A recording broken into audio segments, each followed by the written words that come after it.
चलिए, 10th class की science में आनुवंशिकता लेसन में मैंने कुछ प्रश्नों को शॉर्ट आउट किया है जो बहुत आईएमपी है। और इस अध्याय से 4 अंक के प्रश्न आते हैं। जैसा पहला प्रश्न पूछा गया है कि आनुवंशिकता क्या है। ये देखिए, ये 2010, 21, 20, 22 में आया गया था।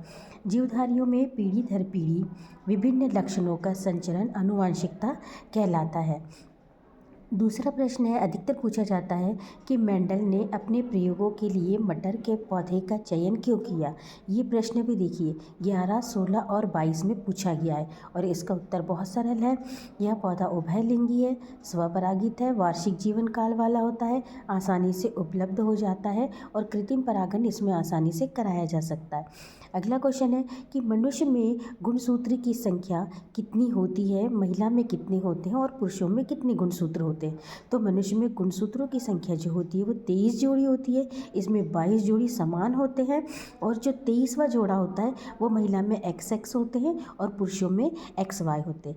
नेक्स्ट क्वेश्चन है, मेंडल के प्रयोग से कैसे पता चला कि विभिन्न लक्षण जो है स्वतंत्र रूप से वंशानुगत होते हैं। ये 2023 में आया था।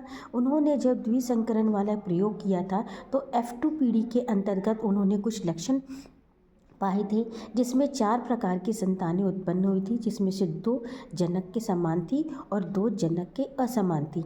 इसी से उन्होंने सिद्ध किया कि लक्षण जो है वह स्वतंत्र रूप से आनुवंशिक होते हैं। अगला क्वेश्चन जब आता है, ये क्वेश्चन दिए हैं, ये कुछ खालिस्तान में आए हैं और कुछ सही विकल्प में आए हैं। जैसे ये सही विकल्प में पूछा गया था ये प्रश्न कि गुणसूत्र की संरचना पाई जाती है, ये 6। अब उसके बाद में आनुवंशिक का जनक किसे कहा जाता है, मेंडल को बहुत बार पूछा जाता है। मेंडल ने प्रयोग में किस पौधे का उपयोग किया, मटर के पौधे का किया। मेंडल ने खालिस्तान के नियमों का प्रतिपादन किया तो आनुवंशिक नियमों का प्रतिपादन किया। जैसे ये कुछ प्रश्न ऐसा भी है, जैसे 22 में, 23 में, 24 में 3 प्रकार के प्रश्न पूछे थे। डीएनए का पूरा नाम क्या है, डीऑक्सीराइबोन्यूक्लिक अम्ल। सत्य में पूछा गया था। लिंग गुणसूत्र युग्म XX, ये सही जोड़ी में पूछा गया था प्रश्न।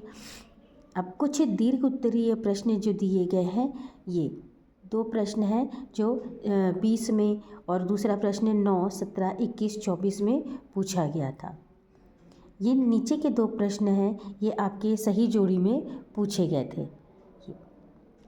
अगर आप इतना ही इस लेसन से इतने ही क्वेश्चंस पढ़ लेंगे तो निश्चित रूप से आपको इस अध्याय से 4 अंक मिल जाएंगे।